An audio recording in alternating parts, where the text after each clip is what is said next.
From advertising to software as a service to data. Across all of our programs and clients, we've seen a 55 to 65% open rate. Getting brands authentically integrated into content performs better than TV advertising. Typical lifespan of an article is about 24 to 36 hours. If we're reaching out to the right person with the right message and a clear call to action, then it's just a matter of timing. Welcome to the MarTech Podcast, and I Hear Everything production. In this podcast, you'll hear the stories of world-class marketers that use technology to drive business results and achieve career success. We'll unearth the real-world experiences of some of the brightest minds in the marketing and technology space so you can learn the tools, tips, and tricks they've learned along the way. Now here's the host of the MarTech Podcast, Benjamin Shapiro. Welcome to the MarTech Podcast. I'm your host, Benjamin Shapiro, and today we're going to talk a little startup marketing. Joining us is Melissa Kwan, who is the co-founder and CEO of eWebinar, which is the leading automated webinar platform that saves people from doing the same webinar over and over and over again for sales demos, marketing, content, and onboarding. eWebinar turns any video into an automated webinar that you can set on a reoccurring schedule so you never have to do the same one twice. And in addition to providing us with our guest today, eWebinar is also a sponsor of the MarTech Podcast. So far this week, Melissa and I talked about why startup marketing isn't what it used to be and prioritization for startup marketers. Today, we're going to wrap up our conversation talking about why social selling matters so much. All right, here's the last part of my conversation with Melissa Kwan, the co-founder and CEO of eWebinar. Melissa, welcome back to the MarTech Podcast. Thanks for having me again. Always good to have you here. Always a pleasure to talk. Let's just go all webinars all the time today. That's what the people want. Am I right? No, we hate them now. I don't buy it. Your eWebinar's founder, I understand you want to scale them. Webinars aren't all bad. They're a tool, and they're also a great way to put you and yourself, your persona, your personal brand in front of a lot of people. Now, we made the decision that we're going to talk about startup marketing, not webinars. So let's get a little bit into the weeds here with social selling. Webinars are, in a way, a part of this, but they're not the whole being. Why is social selling so important these days? Because we don't trust anyone anymore, and we look to other people, like the masses, to validate a product, an idea, a service, a news article. Is it true? Is it real? I think that's the reason why. What do you think? I don't trust the reviews anymore because... But we do when there's volume. It's how many reviews. I think the consumer broadly wants to sell for research and doesn't want to be sold to. You mentioned that there was a Trust Radius study that basically says people think negatively of brands if they're advertising, if they're marketing. So they feel positively about them if they're getting some sort of referral or some sort of indication that the brand is authentic from a different source other than the brand. Nobody wants to talk to sales anymore. Okay, I get it. So now what's happened is sales and marketing has said, great, we need to go flood the market with customer advocacy. So our employees are going to be advocates and build their personal brands, or we're going to go get all of our customers to write nice things about us by giving them an incentive, or we're just going to buy some fake effing traffic and we're going to go flood our page on Trust Radius or on G2 and get a bunch of reviews, podcast reviews. You can buy fake podcast reviews for like $5. Not that we'd ever do that, but podcast reviews don't mean shit. Yeah, we've got 200 positive reviews. They're all real, but if we had 5 or 500, it wouldn't make a difference. It's not what actually places you in the algorithm. So I just don't have much faith in reviews because I know how important they are to marketers, which means that marketers are going to game the reviews. But social selling is not just reviews. It's selling through your social channels as well. Reviews is one channel where people go and get validation.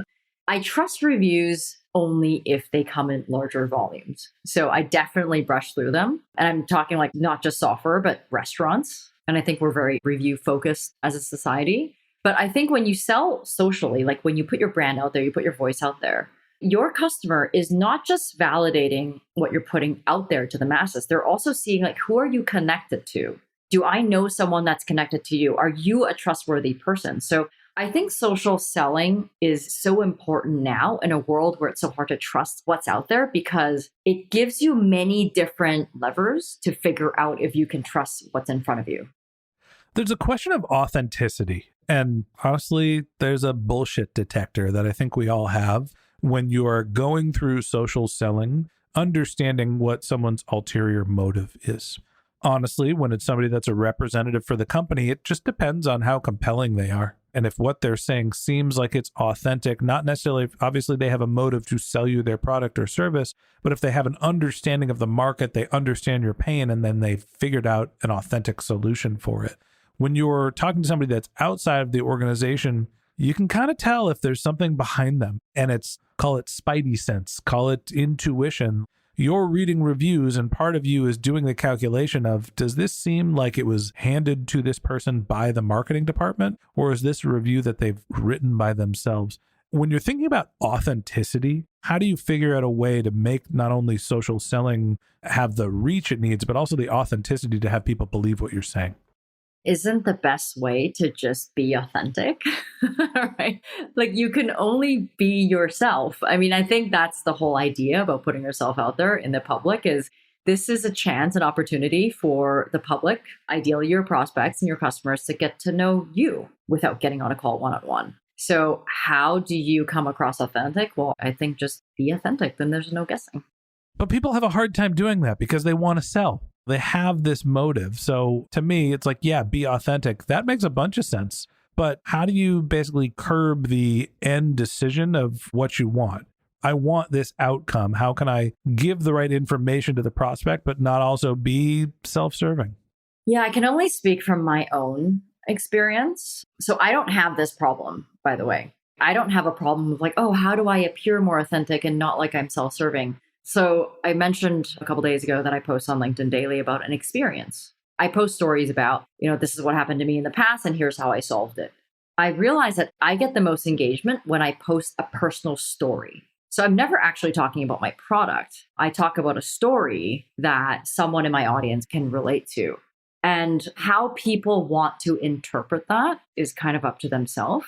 But I think a great way to share who you are, that's not your product, is just to share something personal about yourself. People love connecting with that because it's more down to earth. And there are definitely, LinkedIn especially, where people are like, oh, look at me. And I hired 100 people in the past month, or like I raised $100 million, and that's all they talk about.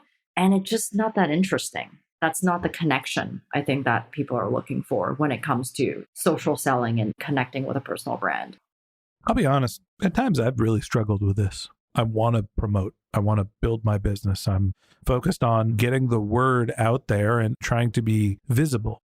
But I don't want to be salesy. I don't want to be cheesy. We produce a lot of content. I want to promote that. But I also don't want to be oversaturating the market with, hey, everybody, here I am. So talk to me about how you find the balance. Like, what are the signals that you think when you are going over the edge in your social selling, but you're doing more selling than socialing? I use an app called Shield.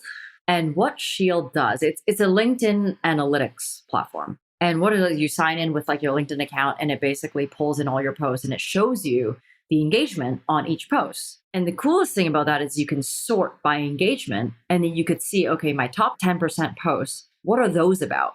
And it's very similar to doing customer research, right? You're basically looking at your top 5% or 10% posts and seeing what do people actually care the most about.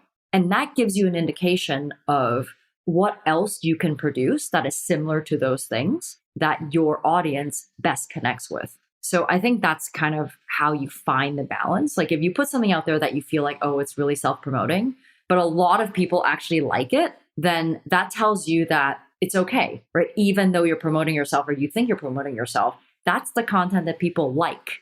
So you should put more of that out there. The reason why I arrived at, oh, when I tell a story, I get the most engagement is because I actually see that data. There's people that, if you're an influencer and you've got hundreds of thousands of followers, you can spew out motivational quotes and hundreds of people like it, thousands of people like it. I don't have that following. I'm not an influencer. I can spew out the exact same thing, even though I have that experience, and I'll get zero engagement. So what I know now is every time I have an idea of what I want to share, I actually write it like a personal story. And that's the type of content that at least my audience appreciates the most. We talked about understanding your audience and building the foundation of your marketing program by doing your homework, doing your research, figuring out where your customers live. What do they want? What's the problem they're trying to solve? And you're using intuition, but you're also using some data to understand that process. Now, when you go down the path and you're getting into your individual marketing channels, you don't stop that process. You still have to be introspective. You still have to understand whether the message is resonating with the audience, and you can use data to understand those signals as well. Social selling is an incredibly powerful tool, but if you are tone deaf to who your customers are and what content they're interested in, it's going to fall on deaf ears, and it might even make you look bad. So look, we've all struggled with this. It's hard to continually publish content, but it is an incredibly valuable component to your marketing strategy. You just have to pay attention to what you're saying and whether people are listening and whether they're responding positively. And that wraps up this episode of the MarTech Podcast. Thanks for listening to my conversation with Melissa Kwan, co-founder and CEO of eWebinar. If you'd like to get in touch with Melissa, you can find a link to her LinkedIn profile in our show notes. You can contact her on Twitter. Her handle is Miss Kwan. That's MSSKWAN. Or you can visit her company's website, which is ewebinar.com. Just one more link in our show notes I'd like to tell you about. If you didn't have a chance to take notes while you were listening to this podcast, head over to martechpod.com, where we have summaries of all of our episodes and contact information for our guests. You can also subscribe to our weekly newsletter, or you can even send us your topic suggestions or your marketing questions, which we'll answer live on our show. Of course, you can always reach out on social media. Our handle is MarTechPod, MarTechPod, on LinkedIn, Twitter, Instagram, and Facebook, or you can contact me directly. My handle is Ben J. Shap, BenJShap. And if you haven't subscribed yet and you want a daily stream of marketing and technology knowledge in your podcast feed, we're going to publish an episode every day this year. So hit the subscribe button in your podcast app, and we'll be back in your feed tomorrow morning. All right, that's it for today. But until next time, my advice is to just focus on keeping your customers happy.